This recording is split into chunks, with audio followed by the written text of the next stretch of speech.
안녕하세요. 이상큐브입니다.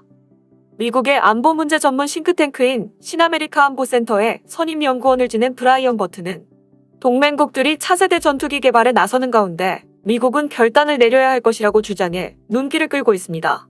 미국 상원에서 방위 및 국가안보요원으로 일하며 워싱턴 DC에 근거한 신아메리카 안보센터에서 선임 연구원을 지낸 뒤 보잉에서 국제사업의 스페셜리스트로 일하는 브라이언 버튼은 외교 정책과 국가안보 문제를 논의하는 포럼인 워 온 더 록스에 기고한 글에서 동맹국들이 차세대 전투기 개발에 나서는 가운데 미국은 결단을 내려야 한다고 주장해 눈길을 끌고 있습니다.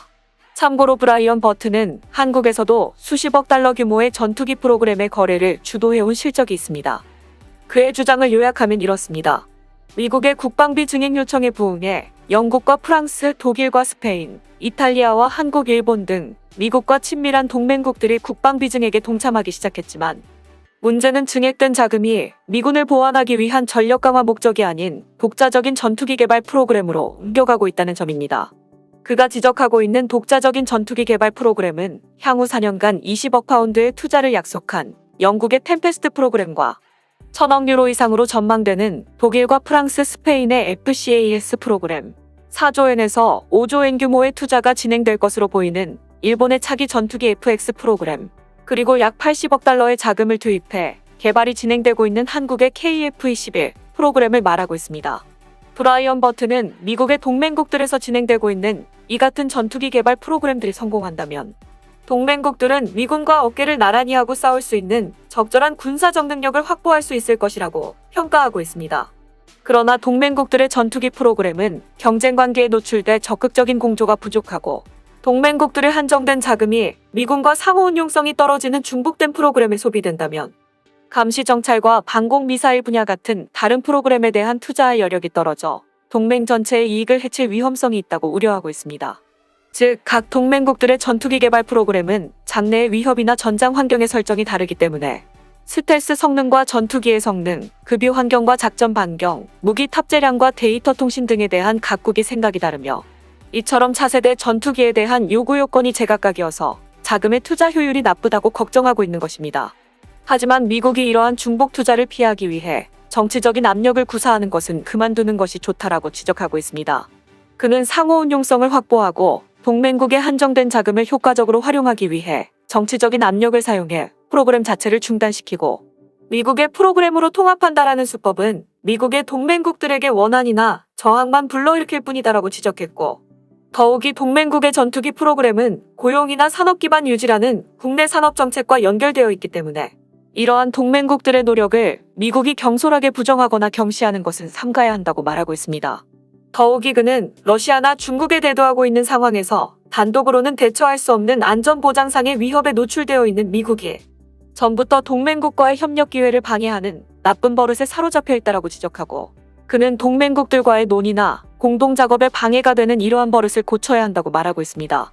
구체적으로 설명하자면 현재 미국 정부의 복잡하고 제약이 많은 수출관리 프로세스 하에서는 동맹국들과 다양한 차세대 전투기를 공동으로 개발하는 것은 사실상 불가능하며 미 공군이나 미 해군이 개발 중인 차세대 전투기 역시 동맹국들에 대한 수출을 전혀 고려하고 있지 않습니다. 이러한 미국의 정책이 동맹국들로 하여금 독자적인 전투기 개발을 강행하게 한 주요한 이유라며 따라서 미국은 무의미한 절차만 중시하는 관공서 업무와 결별하고 동맹국과의 공조 기회를 되찾아야 한다고 그는 주장하고 있습니다. 즉, 러시아나 중국의 위협에 대항하기 위해 동맹국들이 추진하고 있는 전투기 프로그램과의 상호 운용성을 확보하거나 가능한 한 동맹국들과의 중복되는 기술에 대한 투자를 피하기 위해서 미국 정부는 얽히고 설킨 정책이나 절차와 결별해야 한다는 의미입니다. 그는 일본이 개발 중인 차세대 전투기 개발 프로그램인 FX를 예로 들며 일본 정부와 록히드 마틴 같은 상업 기반에 의한 지원이 아닌 정부 간 기반의 새로운 접근법으로 차세대 전투기 개발에 필요로 하는 기술을 동맹국들에게 제공하거나 공동 개발함으로써 동맹국 간 연계를 확보해야 한다고 제안했습니다. 현재 일본의 차세대 전투기 사업에 대해 언급하자면 지난 6월 21일 영국의 군사 전문 매체인 제인스는 일본의 차세대 전투기 개발에 미국이 6세대 전투기 개발 프로그램에서 사용 중인 개발 방법을 사용할 것이라고 보도했습니다.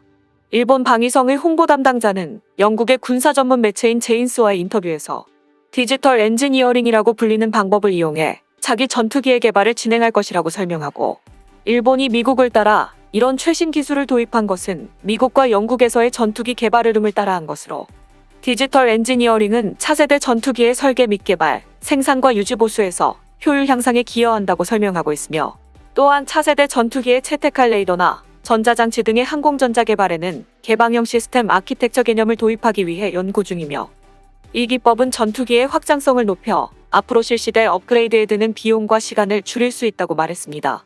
현재 미국이 사용 중인 디지털 엔지니어링이란 전투기를 컴퓨터상에서 설계하고 설계 정보를 데이터화하여 실제기를 제조하기 전에 컴퓨터 시뮬레이션을 가동해 문제점을 알아내어 개발 기간이나 개발비를 단축하는 새로운 항공기 개발 방법입니다.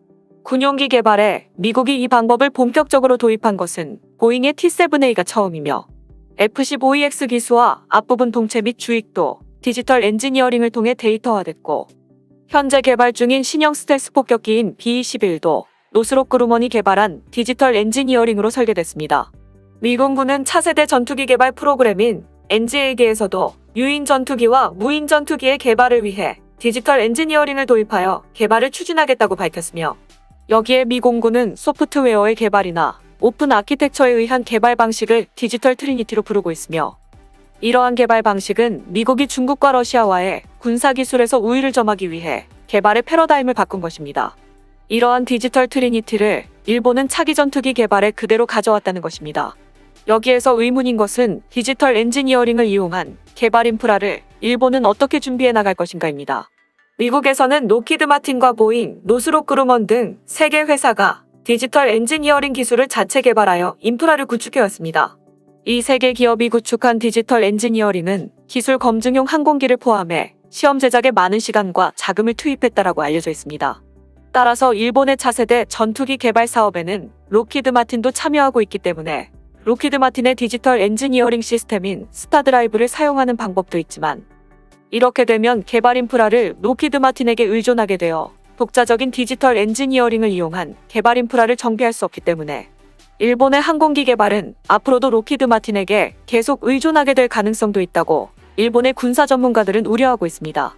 그렇다고 일본이 유인 전투기와 무인 전투기를 동시에 개발하기도 전에 많은 자금이 필요하고 기술 개발에 많은 시간이 걸리는 디지털 엔지니어링 인프라부터 정비를 하게 된다면 일본의 차세대 전투기 사업은 계속 지연될 수밖에 없습니다.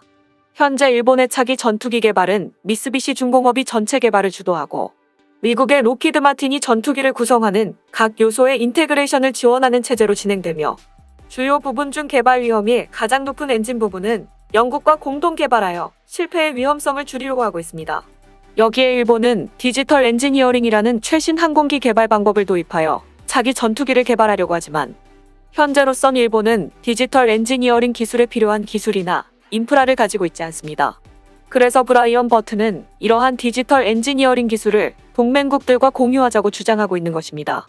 이 같은 생각은 그가 보잉에서 맡고 있는 국제 사업의 경험을 바탕으로 한 견해이기 때문에 미국 정부나 군의 생각을 반영한 것은 아니지만, 미국 방부는 유럽의 차세대 전투기들과 상호 운용성을 확보하기 위한 협의가 필요하다는 인식을 표명하고 있기 때문에 전혀 틀린 말은 아닙니다.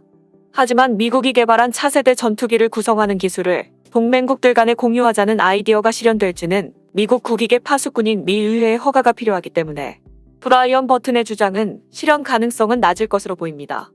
하지만 그동안 너무나 폐쇄적이었던 미국의 기술 공유에 대한 비판적인 목소리가 미국 내의 싱크탱크에서 나오고 있으며, 결국 그동안의 폐쇄적인 기술 공유 정책이 동맹국들로 하여금 전투기를 독자적으로 개발하는 원인을 초래했으며, 동맹국들의 이러한 정책은 미국의 국익에 부합하지 않는다는 것입니다. 미국의 정책에 많은 영향을 끼치는 싱크탱크에서 이러한 목소리가 나오고 있다는 점에서 주목할 필요가 있으며, 동맹국들에게 기술을 공유하지 않았던 미국의 정책이 서서히 변화해 나갈지도 주목됩니다. 이상 마치겠습니다. 시청해주셔서 고맙습니다. 이상튜브였습니다.